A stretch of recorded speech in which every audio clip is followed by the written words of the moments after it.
they don't tolerate that here, so people are literally forced underground. So what does it take to get someone out of the tunnels and into housing? Some people are drawn towards the vulnerable to victimize them. We both got detained. Yeah, it was... Hey guys, today we're going to take a different look at Las Vegas. Over 40 million people visit Las Vegas a year, and most of them do not realize that there are people living under the strip. So what's usually in the meals? What kind of food are they getting? Pasta, chicken. That smells really good. Yeah. And, different occasions, they'll do a little something special or something extra. I also appreciate, that it's warm. Because they just made it and we pick it up and we take it, pretty And then it comes quick. from a restaurant. Yeah, and that it comes from a restaurant, so ooh, okay.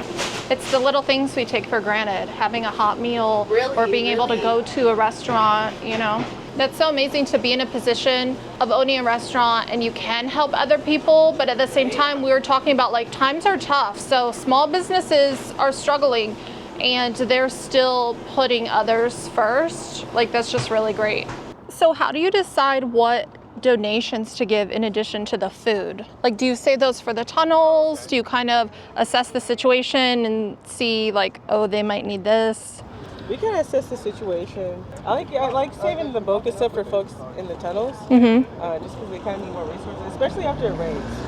So since it just rained, we're trying to hook up Rio a lot right now. Yeah, but primarily downtown, we kind of focus more on food, water, Narcan, and socks.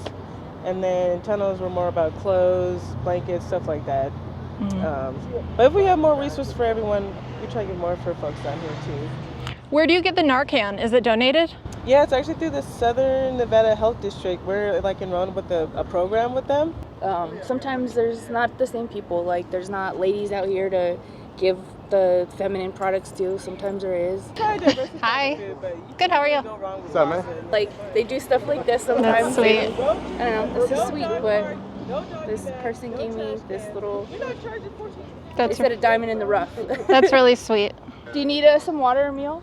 Every week, 7th and Carson donates 100 meals for Holy Smoke to pass out to homeless people living in Las Vegas. They start on the streets of downtown Las Vegas, and then they move on to the tunnels. During the mission, it was important to me to show the severity of what's going on in Las Vegas while protecting the privacy of the people we were helping. Hi. Not anymore.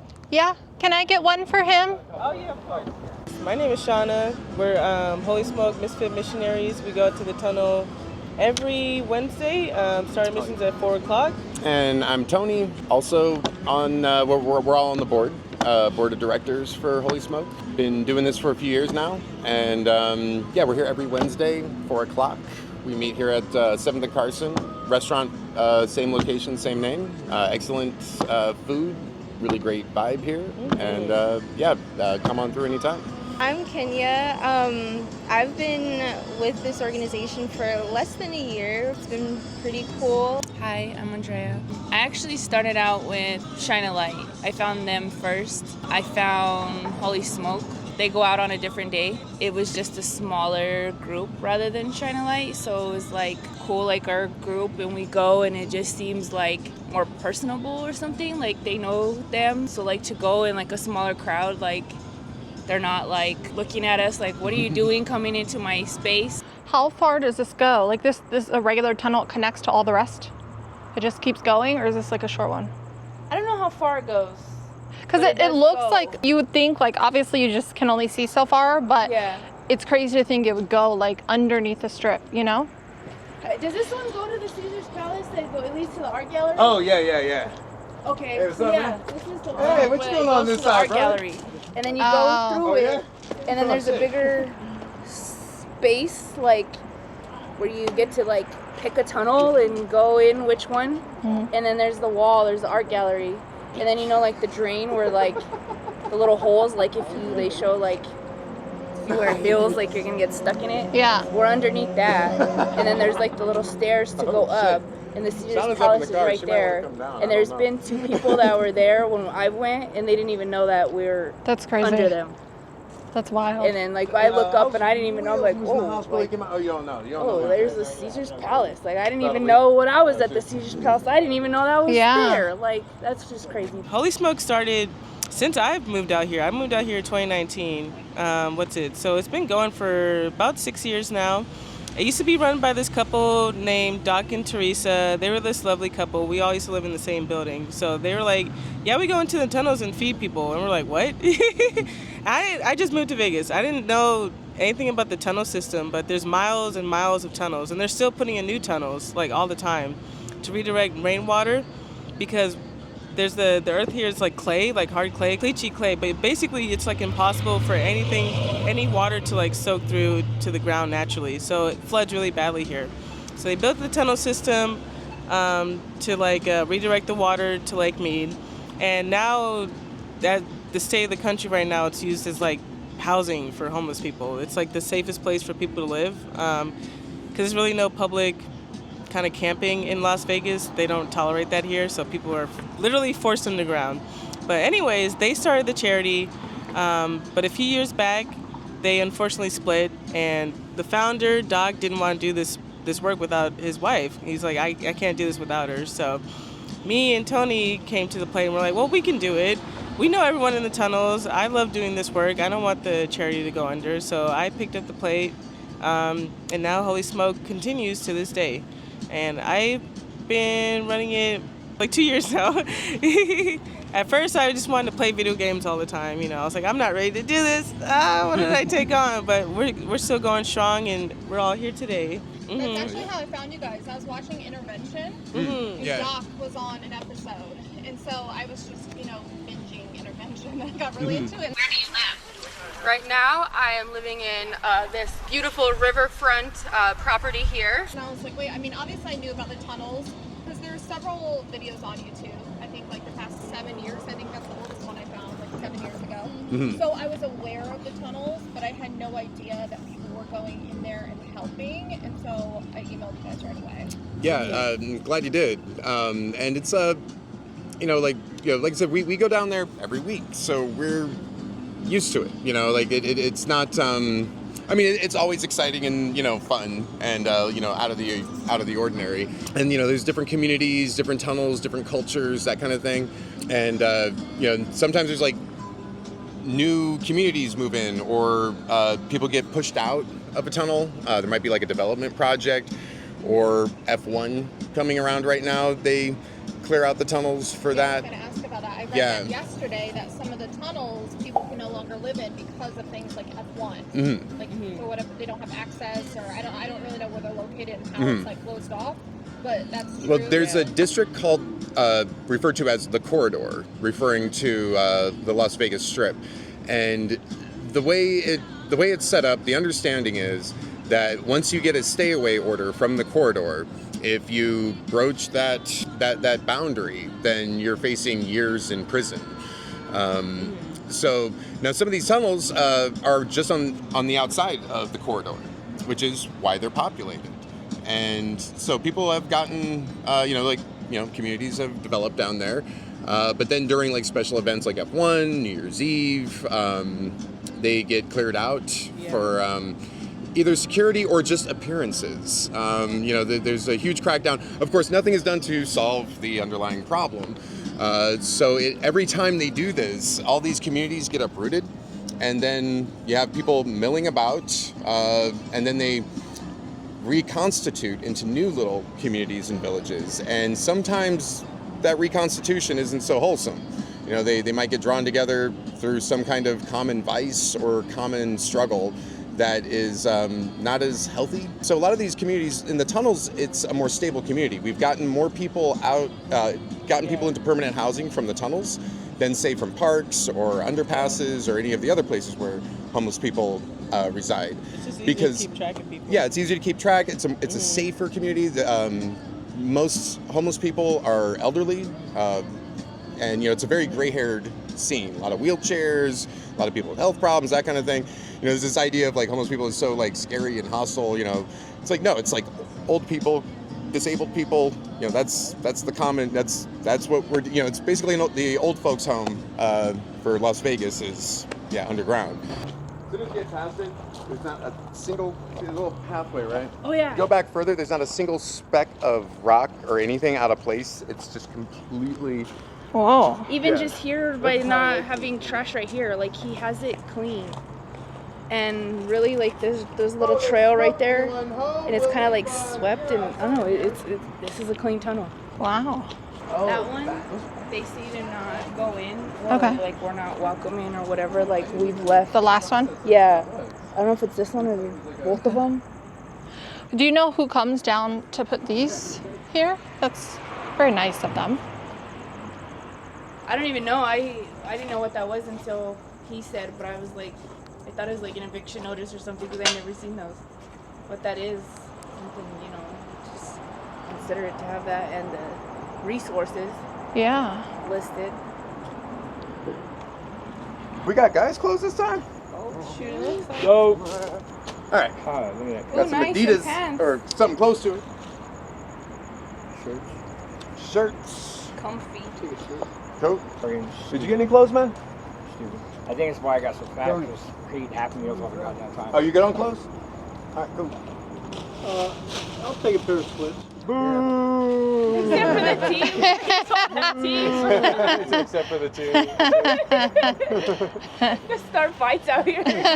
When they do get disrupted and reconstitute, it's never any good. And then, of course, you know, there's like all these crime statistics with homeless people.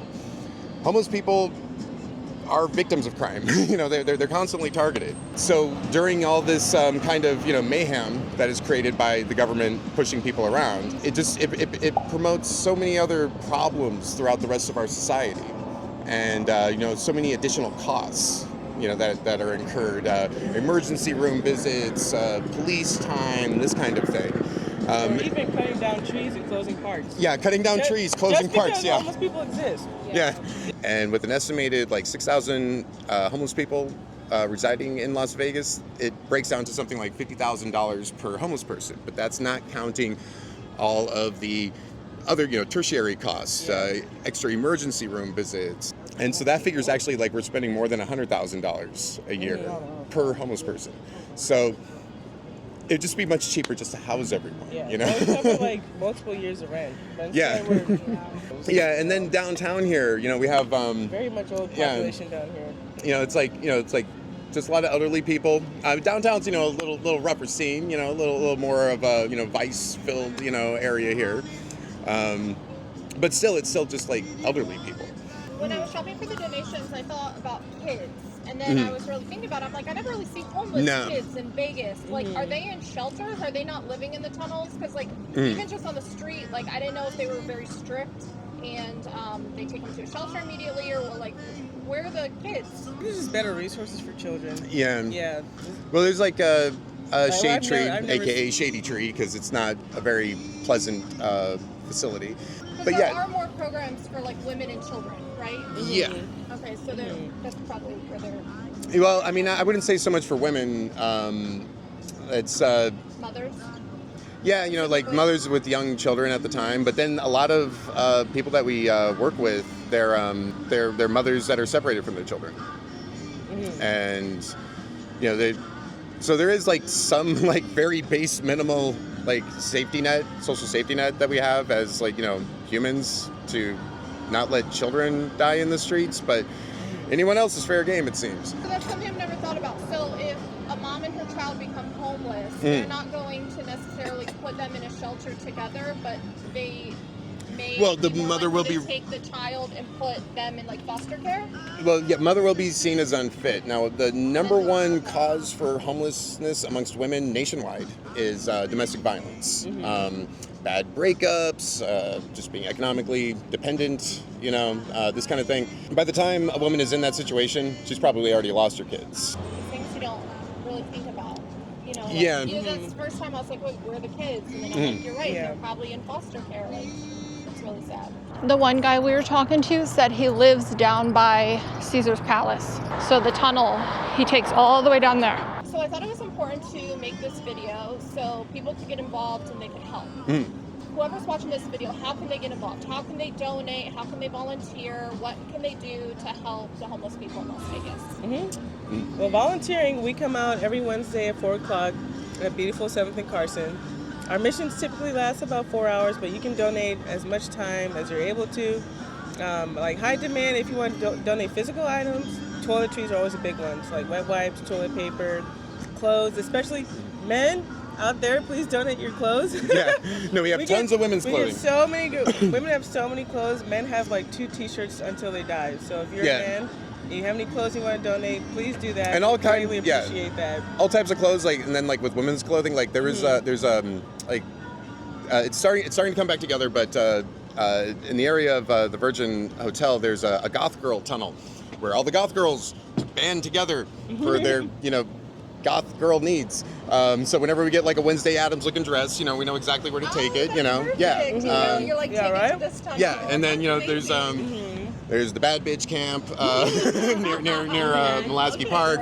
It's a whole scene. Like they keep their their boundaries with their community right there. And then you can also donate PayPal, Cash App. You can go directly to our website. Our Cash App is Holy Smoke Vegas, and then that allows us to buy like things like emergency supplies, especially when it floods. That is always bad. People get cleared out, and then we have to like buy some toiletries or stuff and like buy food for people. So and like when it comes to help us keep us going. When it comes to financial donations, a thing to consider, like one of the most helpful ways, instead of like just donating like $100 or something like that, you can sign up to like have like a regular like monthly donation automatically come out. That's called a sustainer donor. That helps us plan for the future. Even if it's like $5 along with other people donating $5, it's because we're going to keep doing this. This problem isn't getting any better. Even like a $5, $10 donation, if it's regular and monthly, we can count on it and plan around it. We just got someone housed a couple days ago. And a lot of that is, that's entirely because of the donations that we get. We're able to come out every week because of donations. So every little thing counts and helps.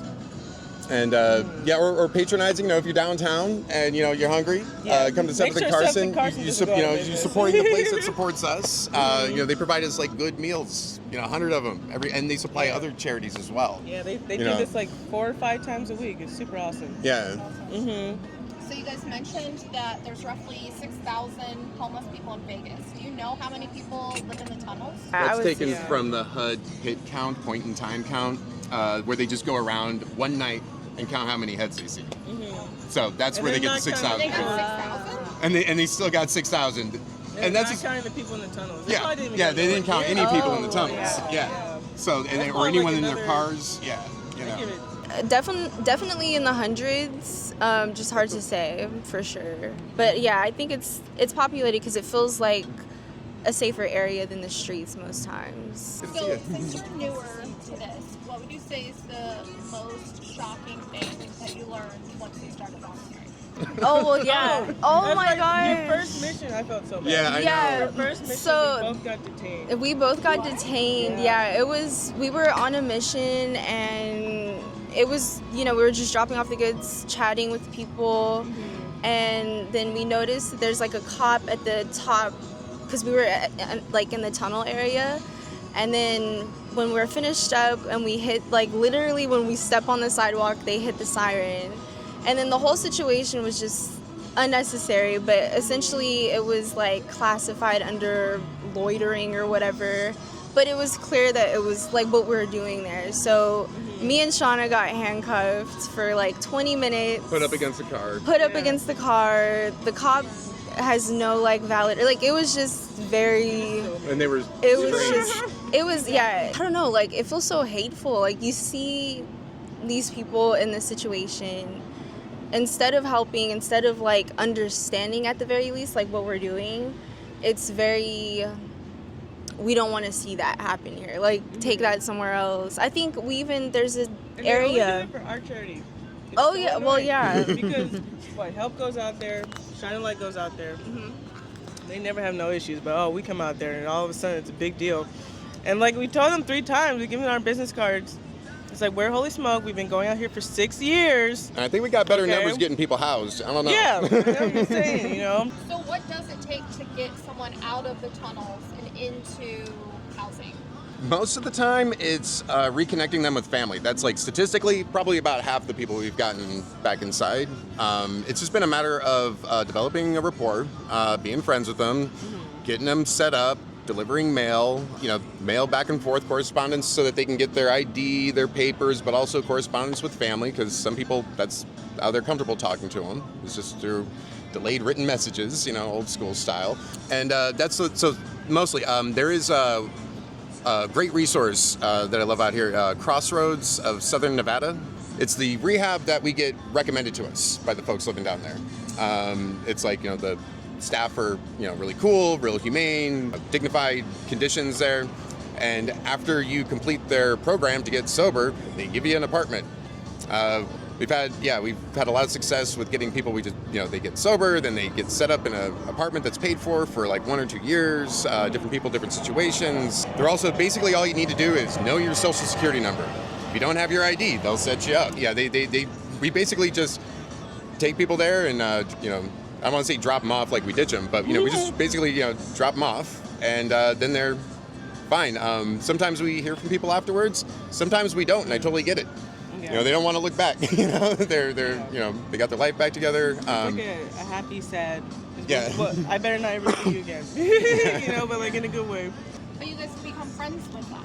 Oh yeah. And that's one thing I really liked in your email. You said our friends. We're protective of our friends who live outside. Yeah. Mm-hmm. And that made me so happy just knowing like there's people out here who are looking out for them. Because you're like, we're very protective of our friends, and I just thought that was so genuine and sweet. Yeah. It's like they're people. We just hang out with people. We used to be homeless, so we understand the dehumanization that like comes with being homeless. And people will look at you and be like, "Oh, I didn't know you don't look like you've ever been homeless." It's like, what does that mean, bro? Yeah. I've been homeless. It can happen to you. It can happen to anyone. There's a statistic. I think 50% of Americans can't handle a $300 emergency. $300, not $1,000, not like $500. $300. That is like an amount that can ruin your entire life. Are you able to access all the tunnels that people live in, or are there some that are just too far back and you can't get to? Okay, so like the Virgin tunnels, access to that goes off and on depending on what the government and the corporation Virgin is doing, because both of those have their own jurisdictions. So inside those tunnels, the tunnels like converge and meet, and there's like offshoots. So there'll be entire communities in offshoots that we're just not invited to, and we're not trying to invite ourselves. But not everyone wants help. Yeah, because it's their home. And that's like big part of the philosophy. It's like, we're not coming down there like saviors, like, oh, we're here to help you. It's like, no, we're coming down here to hang out because this is cool and weird and we're adventuring, and we also have hookups with free stuff. We got some good, meals, we got socks, this kind of stuff. And so they pick up on that vibe as opposed to like, oh, you poor thing, And we've actually been contacted by people that we'd never met, that were just in the network of the tunnels, that knew of us, because we also have a distinguished, name, Holy Smoke. This kind of stands out. They'll remember that name and contact us through the website, and then we're able to, set them up when they're ready to get inside. That's awesome. I think what you guys are doing is incredible. Thank you for letting us join you today. Yeah. Do they give them time to get what they want, or do they do like they do out of the tunnels, where they just come, scoop everything up? So sometimes that happens. It happens a lot. I think Virgin they do one big clean out a year. Yeah. And so sometimes they get some forewarning. If it's something like F1 or some kind of event like that, they'll put up signs asking people to vacate. But otherwise, they're just subject to random raids, and they'll lose all their possessions, including their documents, their ID, things like this. Any sentimental items that they've been holding on to from their life before. I heard some real tragic losses, material losses that people have, like family heirlooms, that kind of thing. Just their lives get turned upside down from that. So it's a mix, and different cops have different, attitudes. Some people talk about, some of the cops as, with like respect. They're like, oh, they come down, they're understanding, they're fine. And then some cops are just a complete bullies, just a terror, So it's kind of, up to the luck of who gets assigned that day and how they're feeling, what mood they're in. I just want to say, housing is a human right, and homeless people are unfairly stigmatized for a cost of living crisis that no one can afford to live. No one. Young, old, rich, poor, it's too expensive. These are elderly folks. Most people we deal with are old people. There's this big myth that it's 20-year-old drug addicts who don't want to participate in society. That could not be further from the truth. Right. It is elderly people who are on fixed incomes, losing their housing left and right. That building right there, our next door building, I see evictions posted there like at least 2-3 times a month. And it's all full of old people, yeah. It's filled with old people, and it's sad as hell, you know? And like, yeah, the truth of it is housing is a human right. We need housing. That's the only solution. I'm tired of tiptoeing and dancing around it. Yeah, and with the all only solution is housing. With all the myths about drug use and everything like that, it's like, okay, there's tons of drug users and they're all inside. Vegas. Yeah, Come on. you know, like we're all on drugs and we're all living inside. You know, this is not the pattern. This is not the cause. Right. You know, because we'll see like surges of like 16% increase in 1 year of homeless people. There's not a 16% increase in laziness or drug use or, you know, just, you know, it's economic. You know, we know the economy's bad, but we won't fess up to what that means. You know, like during the Depression, there was, you know, surging homelessness and encampments everywhere. They called them Hoovervilles after the president. Yep. And we're doing it again. Yeah, and people, you know, what at the time, I bet were like, oh, they're just lazy and they like to drink all day. It's like, no, it's the Great Depression. That's why there's homelessness everywhere. And, you know, the same thing's happening now. Our society's in a particular state of collapse. You know, economy is terrible. And there's also the boomers are retiring. 40% of the people retiring in the next 5 years have zero savings. We're about to see a huge surge in homelessness, and it's not because suddenly drugs got tastier. It's because of it's economically driven. Yeah. And in 2030, literally every boomer alive is going to be 65. It's going to be a huge shift in like everything. So security, housing, healthcare, we're going to have millions of retirees. And like we already see how we're handling it now. 2030 comes, we have to change, you know. We can't just have our parents dying on the streets. This is insane, you know. And you know, and as far as like old people using drugs, well, old people use drugs. They're in a lot of pain, a lot of them. You know, it's like very common. Nursing homes are filled with, you know, drugs. And so, yeah, the fact that old people are self-medicating out on the streets is no surprise. And it's definitely, it's the horse and the cart with that. You know, it's homelessness compels drug use. You know, and it's not always the drugs people think. People think, oh, fentanyl and stuff like that. No, there's like a particular park that we go to where it's older people and they take a lot of mushrooms. You know, it seems pretty wholesome and like, you know, hippie friend. You know, like it's like, yeah, they take mushrooms and stare at the sphere all night. You know, and it's like, you know, this is It's probably fun. Yeah, right. Thank you so much for the information. I thought it was important to make this video because I've seen firsthand living here how many more homeless people there are now than there used to be. And sometimes I feel like tourists don't quite grasp the extent of what's going on. And I know most people don't know about the people living in the tunnels. And so I thought this was a conversation we should have. Thanks for hanging out with me today, guys. I want to thank Shauna and Tony for having us and showing us how they help our community. If you guys are interested in helping, I will have their website listed below. You can donate physical items to them. You can volunteer your time. You can also donate money. Every little bit helps. If you guys want to see more videos on this topic, please let me know below. And don't forget to like and subscribe. I'll see you guys next time. Bye, guys. You got your lipstick on, you're ready. She got ready. Okay. Smokers, we're out here on a beautiful Wednesday afternoon here at 7th and Carson. We're joined by Ms. Michelle Monroe, who runs a channel on YouTube. You can find her by going to Michelle Monroe. Is that right? Yeah, youtube.com/Michelle Monroe. And I'm super excited to join you guys today and see all the people you help in Las Vegas. And thank you, Michelle, for coming out and doing like a short little video on us and just showing the world in Las Vegas what we do. So we're gonna have a dope mission today, y'all. Woo! Yeah.